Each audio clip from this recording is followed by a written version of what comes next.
Nobody warns you that the most dangerous lies don't sound like lies. They sound like pain. They sound like trauma. They sound like the kind of story that makes you stop asking questions because you don't want to seem heartless. That's exactly how I got fooled. For 14 months, I believed I was building a future with the woman I loved. I trusted her. My family trusted her. We welcomed her into our lives without hesitation. Then, one ordinary afternoon, I discovered that almost everything I knew about her past had been carefully manufactured. And the worst part? She never slipped up. Not once. She lived inside that lie so naturally that everyone around her believed it, including me. By the time I uncovered the truth, our wedding was only weeks away. My name is Ethan Brooks. I'm 36 years old, and I own a commercial construction company just outside Charlotte, North Carolina. Business has been good to me. I have a great team, loyal clients, and enough financial security that I stopped chasing money years ago. What I've always cared about more is family. I grew up in the kind of house where birthdays mattered. Sunday dinners weren't optional. If someone was struggling, everyone showed up. That's just how my parents raised us. My dad always said, money can build a house, but only people can build a home. I never forgot that. Maybe that's why I never rushed into marriage. I dated before. A couple of serious relationships. Good women. Wrong timing. Wrong goals. Nothing dramatic. Just life. Then I met Claire. It happened at a fundraising gala for a children's hospital. I wasn't even planning to stay. I'd promised one of my clients I'd make an appearance, shake a few hands, donate to the auction, and leave. Instead, I spent 4 hours talking to a woman I'd never met before. Claire had this effortless way of making people feel important. She listened more than she talked. She laughed at the right moments. She remembered small details. Even the waitstaff seemed comfortable around her. That told me more than anything else. You learn a lot about people by watching how they treat those who have nothing to offer them. By the end of the night, I asked for her number. She smiled. I was wondering how long that was going to take. Our relationship moved naturally. No games, no disappearing acts, no mixed signals. 3 months later, she met my parents. I expected my mom to be polite. Instead, she hugged Claire goodbye like she'd known her for years. On the drive home, my mother looked over at me and smiled. I haven't seen you this happy in a very long time. She was right. For the first time in years, I could actually picture my future. Claire fit into my life so effortlessly that it almost felt unreal. My younger brother joked with her. My dad respected her opinions. My mom started texting her recipes. She became part of our family long before there was ever a ring. Looking back, that's what makes everything harder to accept. Because none of it felt fake. Not then. About 11 months into our relationship, I proposed. Nothing extravagant. Just the two of us on a quiet overlook outside the city at sunset.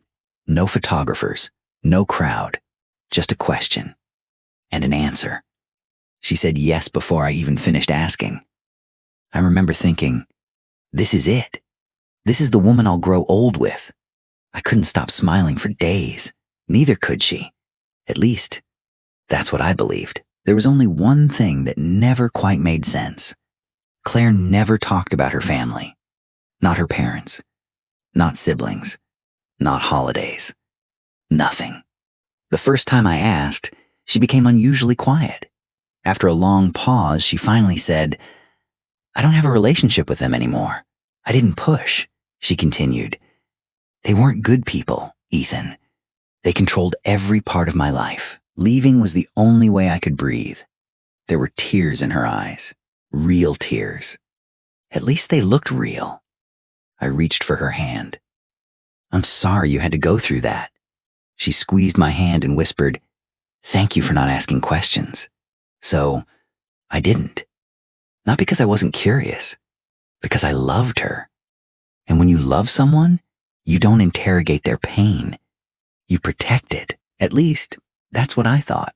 I had no idea that my silence was giving one lie enough room to grow into something much bigger. Everything changed 3 weeks after our engagement, when my father asked one simple question over Sunday dinner. A question so ordinary that nobody at the table realized it was about to expose the biggest secret of Claire's entire life. And the moment she answered, something didn't feel right.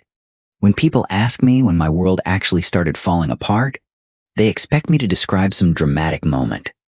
A phone call, a text message, someone getting caught in a lie. But that's not how it happened.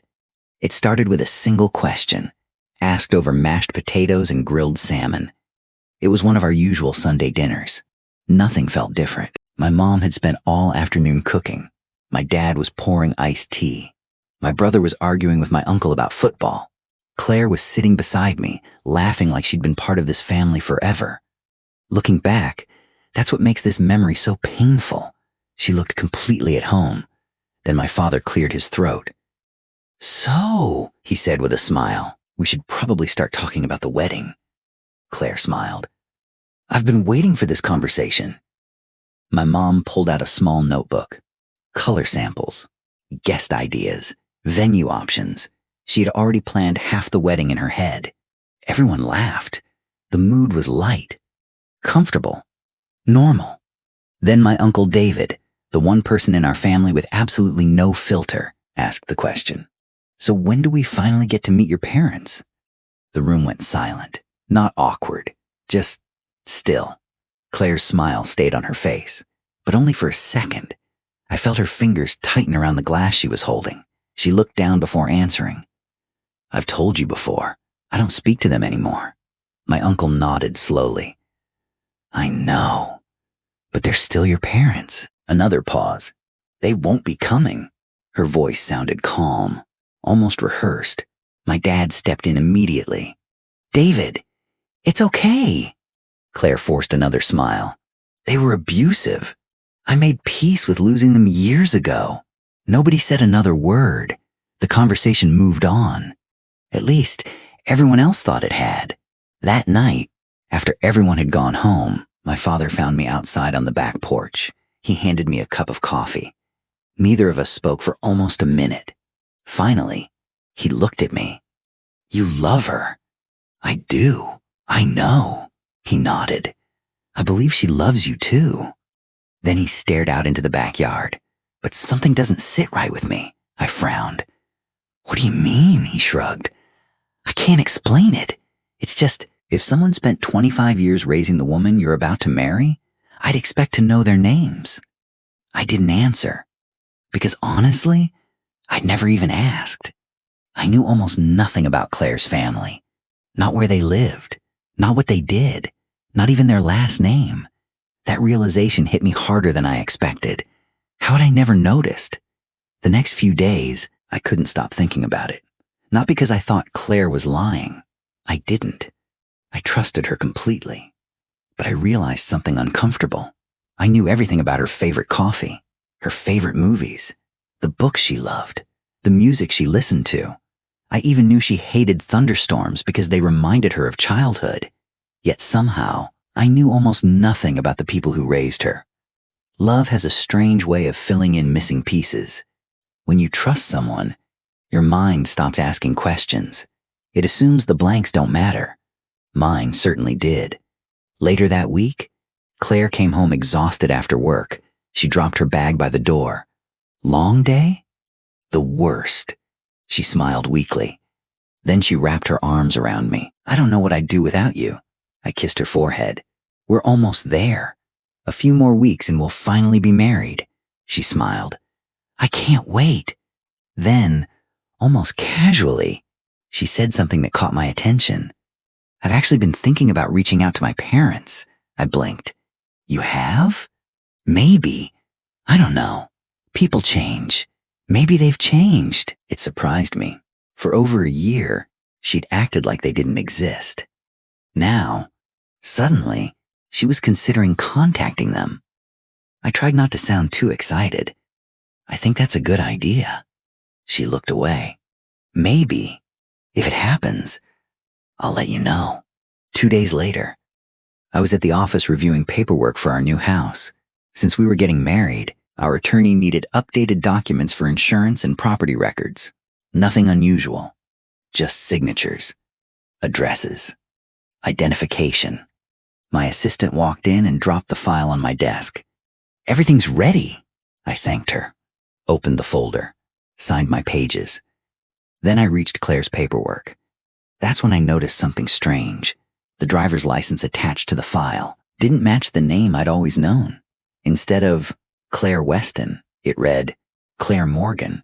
I stared at it for several seconds. Maybe it was her maiden name.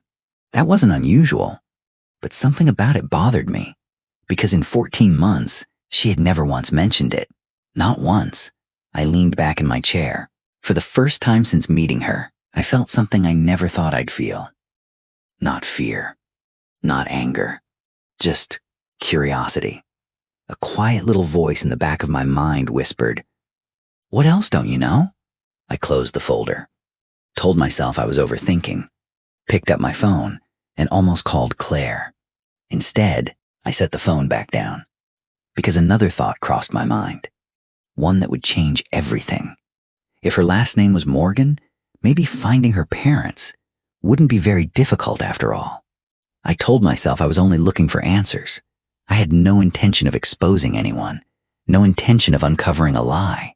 But less than 48 hours later, I would be standing in front of a small white house nearly 2 hours away, watching an elderly man drop his garden hose, because I had just introduced myself as the man who was about to marry his daughter. I almost turned the car around. Twice. The entire 2-hour drive, I kept telling myself this was a mistake. Maybe Claire had simply forgotten to tell me her maiden name. Maybe she'd planned to introduce me to her parents after all. Maybe I was making a mountain out of nothing. By the time I pulled into the neighborhood, I actually hoped that was true. The address led me to a quiet street lined with modest brick homes. No gated driveways, no luxury cars, no security cameras, just trimmed lawns, bicycles leaning against garages, and American flags swaying in the afternoon breeze. It looked ordinary. I parked across the street and sat there for almost 5 minutes. "What are you doing, Ethan?" I asked myself. "If Claire finds out, she'll think you don't trust her. Maybe she would." But another part of me kept asking, if there's nothing to hide, why does she never talk about them? Finally, I got out of the car.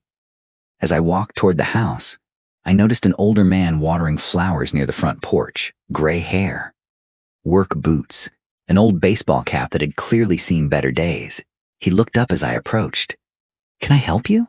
His voice wasn't suspicious, just cautious. I smiled politely. "I hope so." He turned the hose off. "I'm Ethan Brooks." There was a brief pause. "I'm engaged to your daughter, Claire." For a second, he didn't react. Then the hose slipped from his hand. Water splashed across the driveway as he stared at me. His face completely lost its color. "You," he whispered. "You're Claire's fiancé?" I nodded. "I am." He covered his mouth. Not because he was angry, because he was trying not to cry. "Linda," he called toward the house. His voice cracked. "Linda." A few seconds later, an older woman hurried onto the porch. The moment she saw me, she looked confused. Then she looked at her husband, then back at me. He could barely get the words out. This is Claire's fiancé." The woman froze. Her eyes immediately filled with tears. Neither of them spoke. Neither of them moved. I had expected questions, maybe suspicion. Instead, they looked like two people who had just seen a ghost. "Would you," the woman finally asked, "come inside?" I nodded. The house felt warm, comfortable. It smelled faintly of cinnamon and fresh coffee. Family pictures covered nearly every wall. Birthday parties, school photos, graduation pictures, Christmas mornings. And in almost every single photo, there was Claire. Different ages, different hairstyles, different smiles, but always Claire. I stopped in front of one picture. She couldn't have been more than 10 years old. Her father had her sitting on his shoulders. Both of them were laughing. It didn't look like the photograph of a frightened child. It looked like happiness. Real happiness. I tried not to jump to conclusions. Pictures never tell the whole story. Still, something wasn't adding up. Linda placed 3 mugs of coffee on the table. No one touched them. Finally, I broke the silence. I'm sorry for showing up unannounced. I wanted to meet you. The couple exchanged a confused glance. Her father frowned. Meet us? You mean Claire never introduced us? I slowly shook my head. No. The room became painfully quiet. Linda looked at the floor. Her husband leaned back in his chair. Then he asked the question that made my stomach drop. She told you we were dead, didn't she? I blinked. What? He sighed. Or maybe abusive. Maybe alcoholics. Maybe something worse. He looked directly into my eyes. What story did she tell you? I couldn't answer immediately, because every version he listed was almost exactly what Claire had told me. I swallowed. She said, you were controlling, that you made her life miserable, that leaving was the only way she could be free. Neither of them interrupted. They simply listened. When I finished, Linda quietly wiped away a tear. Then she stood up without saying a word. She disappeared into the hallway. A minute later, she returned carrying a small cardboard box. She placed it carefully on the table. Inside were dozens of unopened birthday cards, Christmas cards, graduation cards, even wedding congratulations, written months before our engagement had ever been announced publicly. Every envelope had one thing in common, stamped across the front in bright red ink. Return T.O. Sender. I stared at them, speechless. Linda picked up one of the cards. We never stopped writing. Her voice barely rose above a whisper. She just stopped reading. For the next hour, they told me everything. Not with anger, not with bitterness, just heartbreak. Claire had left home after college. At first, she called every week, then once a month, then holidays only. Eventually, she started introducing herself using a different last name. She avoided family photos, ignored birthdays, stopped visiting. Whenever they asked why, she'd say she was busy building her career. Then one day, communication simply stopped. Blocked numbers, blocked emails, blocked everything. No explanation, just silence. Her father looked out the kitchen window. I kept thinking she'd come back. Every birthday, I'd tell Linda, maybe this year. He smiled sadly. It never happened. I wanted to believe there had to be another side to the story. Some missing piece, some terrible event they weren't telling me. So I asked, did something happen? Anything? An argument? A fight? Her father nodded slowly. There was one. He looked embarrassed. When she got promoted, she wanted us to contribute $50,000 toward her wedding. I stared at him. What? He nodded. I told her I couldn't. I'd already retired. We offered what we could. It wasn't enough. He looked down at his hands. That was the last time we ever heard her voice. Everything inside me went quiet. The woman I'd planned to marry had erased her own parents? Over money? No, it couldn't be that simple. There had to be more. There had to be. But as I looked around that little kitchen at the faded family photographs, the unopened birthday cards, the grief that still lived inside that house, I realized something terrifying. For the first time, I wasn't wondering whether Claire had lied. I was wondering how many lies I still hadn't uncovered. As I stood to leave, my phone vibrated. It was a text from Claire. Great news! My parents finally reached out. They apologized for everything, and they can't wait to meet you this weekend. I slowly looked up from the screen and showed the message to the 2 people sitting across from me. Neither of them said a single word. But in that moment, I knew one thing for certain. The woman waiting for me back home wasn't finished lying. The drive back to Charlotte felt twice as long. Not because of the traffic, because every mile gave me another minute to think. I replayed every conversation Claire and I had ever had. Every story, every memory, every tear. For 14 months, I had believed I knew the woman sitting beside me every night. Now, I wasn't sure I knew her at all. By the time I reached our apartment building, I had made one decision. I wasn't going to confront her. Not yet. People think the fastest confrontation reveals the truth. It usually doesn't. It only reveals the best lie someone can invent under pressure.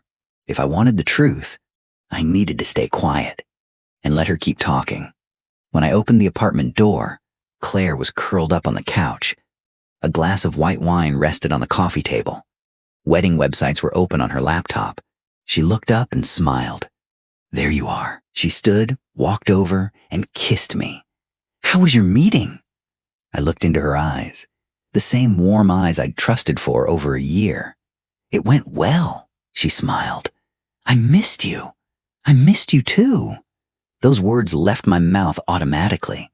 Inside, everything felt different. She couldn't tell, not even a little.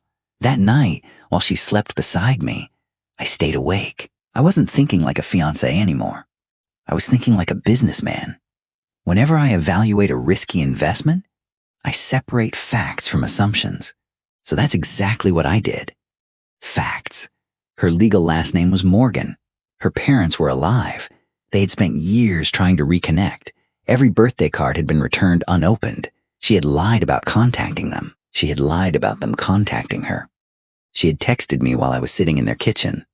Those weren't opinions. Those were facts. Everything else was still a mystery. And mysteries have patterns. If she'd lied once, there had to be another reason. I just hadn't found it yet. Over the next several days, I changed nothing. At least, nothing she could notice. I still made breakfast, still kissed her goodbye before work, still talked about honeymoon ideas, still laughed at her jokes. She never suspected a thing. Instead, I listened. Really listened. People reveal themselves when they think no one is paying attention. One evening, while we were eating dinner, Claire casually mentioned someone named Richard Lawson. "My boss says the Chicago project is almost finalized." A few minutes later, she mentioned him again. Then his wife. "Emily hosted another charity event last weekend." The names kept appearing. Small comments. Completely natural. Almost too natural. By the fourth time, I noticed a pattern. She wasn't just talking about them. She was introducing them to me, long before I'd ever meet them. The next morning, I searched Richard Lawson online, senior vice president, national investment firm, board member, well-known in Charlotte's business community, successful, respected. His wife Emily appeared beside him in nearly every public photograph. Elegant, sophisticated, the kind of couple whose names opened doors. I stared at one photograph longer than I should have. Then something clicked. What if Claire wasn't hiding where she came from because she was ashamed of trauma? What if she was ashamed of looking ordinary? Her parents lived in a small house. Her father had worked an honest blue-collar job. Her mother had spent decades as a school secretary. There was nothing wrong with that. Nothing. But maybe, in the corporate circles Claire had worked so hard to enter, she believed there was. Maybe she'd spent years building a different version of herself. One with a more impressive story. One with more impressive parents. The thought made my stomach turn. 3 days later, my phone buzzed. It was a calendar invitation from Claire. Saturday. Lunch with my parents. Location, an upscale restaurant downtown. Underneath it, she added one sentence. "I can't wait for you to finally meet them." I read it 3 times. Then I looked at the date. Saturday. Exactly 1 week after I'd been sitting in the real parents' kitchen. I leaned back in my office chair, closed my eyes, and finally, the last missing piece fell into place. She wasn't planning to tell the truth. She was planning to replace it. Saturday arrived. Claire looked happier than I'd seen her in weeks. She spent nearly an hour getting ready. "You nervous?" she asked. "A little." She smiled. "They're going to love you." I almost asked, "Which parents?" Instead, I smiled back. "I hope so." The restaurant was exactly what I'd expected.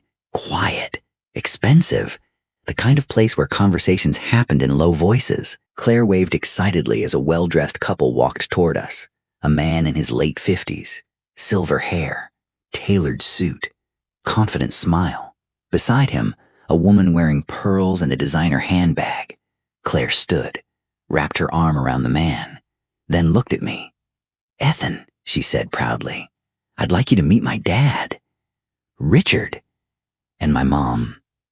"Emily." I stood, shook both of their hands. They smiled warmly. Neither of them looked uncomfortable. Neither of them looked confused, which meant they believed whatever story Claire had told them. For the next 40 minutes, I watched a performance. Richard spoke like a proud father. Emily smiled like a loving mother. Claire laughed at stories that had clearly never happened. Every memory sounded rehearsed. Every joke felt practiced. It wasn't terrible acting. Actually, it was convincing. Too convincing. Until I noticed something. Whenever Claire referenced a childhood memory, Emily hesitated. Just for half a second. Like an actress trying to remember her next line. Most people would never have noticed. I did. And that was enough. Dessert arrived. I leaned forward. "I have an idea." All three of them looked at me. My parents have been asking for weeks to meet the people who mean the most to Claire. Richard smiled politely. "That's very kind." "So," I continued, "what do you say we all have dinner together next Saturday? My parents would love to host everyone before the wedding." Silence. Just for a moment. Richard glanced toward Emily. Emily looked at Claire. Claire looked at me. Then she smiled. "I think that's a wonderful idea." Richard nodded. "We'd be honored," I smiled back. Perfect. They thought I was inviting them into my family. What they didn't realize was that I'd already invited someone else. As Claire squeezed my hand under the table, thinking her biggest secret was finally safe, I was sending a silent invitation to two people she never expected to see again, her real mother and her real father. And next Saturday, every lie she'd spent years building was about to collapse in a single room. There are moments in life when everything depends on patience. This was one of them. For the next 6 days, I said almost nothing. Claire thought we were planning an engagement dinner. In reality, I was planning something very different. Not revenge, not humiliation, just the truth. Because the truth doesn't need help. It only needs the right room. Monday morning, I drove back to see Claire's parents. This time, they were expecting me. Linda greeted me with a warm smile that didn't quite hide the sadness in her eyes. Robert opened the front door before I even knocked. "You came back. I told you I would." We sat at the same kitchen table. The same family photos surrounded us. The same unopened birthday cards still sat inside that cardboard box. I told them everything. The lunch. Richard and Emily. The fake introductions. The engagement dinner. Neither of them interrupted. When I finally finished, Linda looked down at her coffee cup. "We don't want to embarrass her." Her voice was soft. "She's still our daughter." Robert nodded slowly. No matter what she's done, I respected them even more after hearing those words. Most people would have wanted revenge. They wanted peace. I leaned forward. "I'm not asking you to fight. I'm asking you to be present." They looked at me. My family deserves to know the truth. So do Richard and Emily. And, I paused, so does Claire. Robert sighed deeply. "What exactly are you asking us to do?" I looked him in the eyes. "Just walk into the room. That's all. No speeches, no accusations, no drama. Just walk in." Silence filled the kitchen. Finally, Robert reached across the table and took his wife's hand. Then he looked back at me. What time should we be there? The next stop was my parents' house. Dad already knew everything. Mom had spent the last week pretending she didn't. The moment I walked through the front door, she wrapped me in a hug. "You look exhausted." "I am." She stepped back. "Tell me." So I did. Every detail, every lie, every discovery. When I finished, my father simply nodded. "What do you need from us? I need you to trust me." "I do." No questions, no lectures, just trust. That was my father. My mother had a different reaction. She walked over to the dining room table, placed both hands on it, closed her eyes, then quietly said, "I fed that girl in my home." The hurt in her voice wasn't anger. It was disappointment. "I treated her like family." I nodded. "I know." She looked at me. "What happened Saturday?" I answered honestly. "I don't know. I only know the truth has to come out." She walked over, straightened my collar like she'd done since I was a teenager, and smiled sadly. Then let the truth speak for itself. The restaurant my father chose wasn't flashy. It didn't need to be. It was warm, comfortable, private. Exactly the kind of place where families celebrated milestones. By Friday afternoon, everything was arranged. Private dining room, long wooden table, fresh flowers, simple decorations, no unnecessary elegance, just authenticity. My mother personally selected every dish on the menu. If we're welcoming people, she said, they deserve a real meal. Friday night, Claire lay beside me asleep. She looked peaceful, completely unaware of what tomorrow would bring. I watched the ceiling for nearly an hour. Not because I was nervous, because I was grieving. The woman I loved might never have existed. Maybe I'd only fallen in love with the version she'd created. That thought hurt more than I expected. Saturday finally arrived. Claire woke up excited. She spent almost 3 hours getting ready. She asked me which dress she should wear, which earrings looked better, whether her hair should be up or down. I answered every question, honestly, because she looked beautiful. That had never been the problem. The problem was that beauty can hide almost anything. Around 4 o'clock, she left early to help decorate the room. Before leaving, she kissed me. "I can't wait for tonight," I smiled. "So can I." The apartment door closed behind her. The silence that followed felt heavier than anything I'd experienced all week. I picked up my phone and made one call. Robert answered immediately. "We're ready."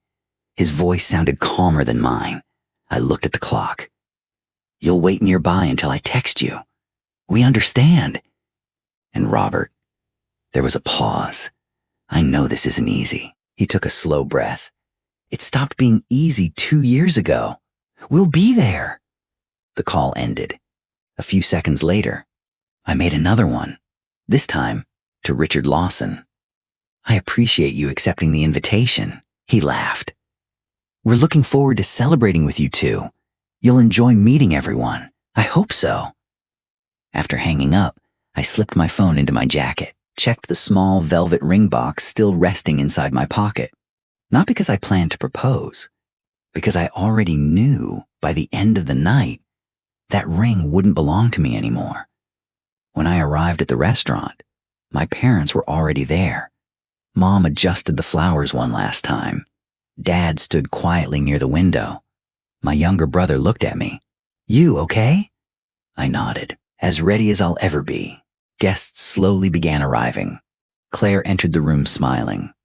Richard and Emily followed behind her. She looked around proudly. Everything appeared perfect, exactly as she'd imagined. She slipped her arm through mine. "This is beautiful," she whispered. "My family is finally meeting yours." I looked at her, held her gaze for just a second longer than usual, then smiled. Yes, they're about to. 40 minutes later, after dinner had been served, after everyone was relaxed, after every lie in the room felt completely safe, I reached into my pocket, picked up my phone, and sent a single text. One word. Now, 10 seconds later, the private dining room door slowly opened, and the first person Claire saw was the father she had spent 2 years pretending didn't exist. There are moments when an entire room can change without a single word being spoken. This was one of those moments. Dinner had gone exactly as Claire imagined. Everyone was laughing. Wine glasses were being refilled. My mother was sharing family stories. Richard was complimenting my father's cooking recommendations. Emily kept talking about how beautiful the wedding was going to be. Claire looked happier than I'd seen her in months. She leaned toward me and whispered, "I told you tonight would be perfect." I smiled. "I know." She heard reassurance. What I meant was something entirely different. I glanced down at my phone. 7:46 p.m.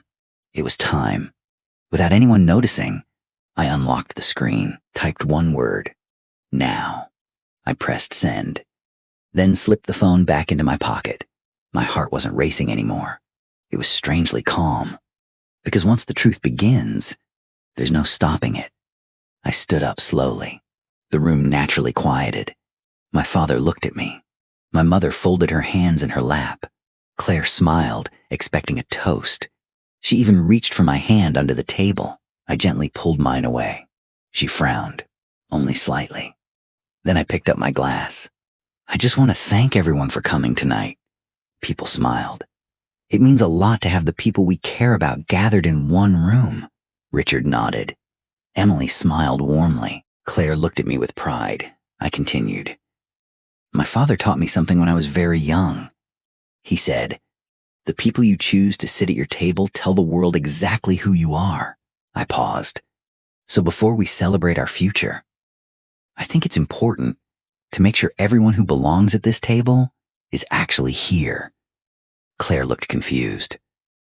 What do you mean? I didn't answer.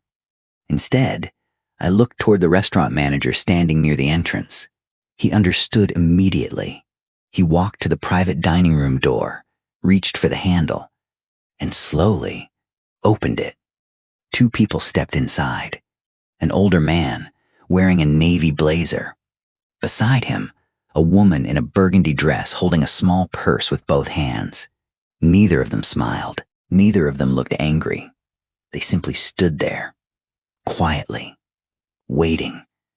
The room froze. Every conversation stopped. Every fork rested against every plate. I wasn't watching the guests. I was watching Claire. The color disappeared from her face. Her lips parted. Her breathing stopped for a moment. The wine glass in her hand tilted. I reached over and steadied it before it could fall. She turned toward me. Ethan. Her voice barely existed. What are they doing here? I met her eyes. I invited them. Nobody moved. Nobody spoke. Robert looked at his daughter. Not with anger. Not even disappointment. Just sadness. The kind of sadness that only parents understand. Linda's eyes were already filled with tears. She still hadn't said a single word. Claire stood so quickly her chair nearly tipped over. No, this isn't happening. She looked at Richard, then Emily, then back at me. Ethan, you don't understand, I answered quietly. No, I finally do. I stepped away from the table, not dramatically, calmly. 3 weeks ago, I drove to a small neighborhood outside the city. I knocked on the front door of a modest house. A man answered. When I introduced myself, he almost dropped the garden hose he was holding, because he had just met the man his daughter was going to marry. The room remained silent. I continued. I spent hours in that house. I saw photographs of birthdays, Christmas mornings, school graduations. I held unopened birthday cards that had been returned for years. Linda lowered her head. Robert gently placed a hand on her shoulder. I looked back at Claire. You told me your parents abandoned you. They didn't. You told me they never tried to contact you. They never stopped trying. You told me they had changed. They never had the chance. Claire shook her head desperately. It's not that simple. Then explain it. She opened her mouth. Nothing came out. I slowly turned toward Richard and Emily. There is something you deserve to know. Richard looked uneasy. Emily's smile had completely disappeared. I spoke as gently as I could. Claire introduced you as her parents. Richard nodded slowly. Yes. I took a deep breath. You're not. Neither of them reacted immediately. They simply stared at me, confused. Claire suddenly stepped forward. Ethan, stop. I didn't. She told you her parents had passed away years ago. She said she had no family left. Emily slowly looked toward Claire. Is that true? Claire couldn't answer. I stepped aside, giving everyone an unobstructed view of Robert and Linda standing quietly near the doorway. They're her parents. They're alive. They've been waiting 2 years, hoping their daughter would simply call. Richard looked like someone trying to wake up from a bad dream. He turned toward Claire. "Tell me he's wrong," she whispered. "I can explain." He asked again. "Are they your parents?" Another long silence. Finally, very slowly, Claire lowered her head. That was all the answer anyone needed. Emily covered her mouth. Tears filled her eyes almost instantly. "We treated you like family," she whispered. Claire couldn't even look at her. Richard took one slow step backward. "I don't understand. Why?" No one in the room had an answer. Not even Claire. She finally looked at her parents. For the first time all evening. I was embarrassed. The words were barely audible. I wanted a different life. I wanted people to respect me. Robert closed his eyes. Linda quietly began crying. Claire continued. "I thought if people knew where I came from, they'd never see me differently." Robert finally spoke. His voice was calm. "You were never ashamed of where you came from. You became ashamed of us." Those words hit harder than anything else said that night. Even Claire broke. Tears streamed down her face. But some apologies arrived years too late. I reached into my jacket pocket, pulled out the engagement ring, held it in my hand for a moment, then gently placed it on the table in front of her. No throwing, no yelling, no dramatic speech, just acceptance. "I loved the woman I thought you were," I said quietly. "I don't know the woman standing in front of me." She looked at the ring, then at me. She whispered my name. I simply stepped back. There was nothing left to say. Instead, I walked across the room toward Linda. The bouquet from the center of the table was still resting in its vase. I picked it up, held it out to her. "You were supposed to receive flowers at your daughter's wedding. I know this isn't that, but I think they belong to you."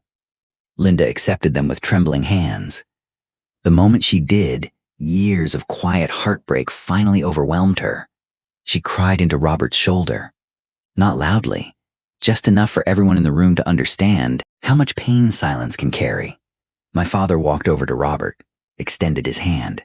"I'm Daniel. I should have met you a long time ago." Robert shook it firmly. "So should I." My mother hugged Linda without saying a word. Sometimes kindness speaks more clearly than language ever can. Richard walked toward Robert. "I'm sorry. I didn't know." Robert nodded. "I know." There was no anger left, only exhaustion. One by one, people quietly left the room. Nobody argued. Nobody whispered. Nobody defended Claire. She remained seated at the center of the table, alone. Not because anyone wanted revenge, because lies eventually leave you with nowhere to sit, except by yourself. Outside, the evening air felt strangely peaceful. My father placed a hand on my shoulder. "You okay?" I looked back through the restaurant window one last time, then took a deep breath. "I will be," he smiled. "You didn't destroy a family tonight. You gave one a chance to heal." For the first time in weeks, I believed him. Some people spend years creating the perfect image of themselves, but character isn't built by appearances. It's revealed by the way you treat the people who loved you before success ever found you. Money can impress strangers. Status can open doors. But integrity is what keeps the people who matter from walking out of them forever.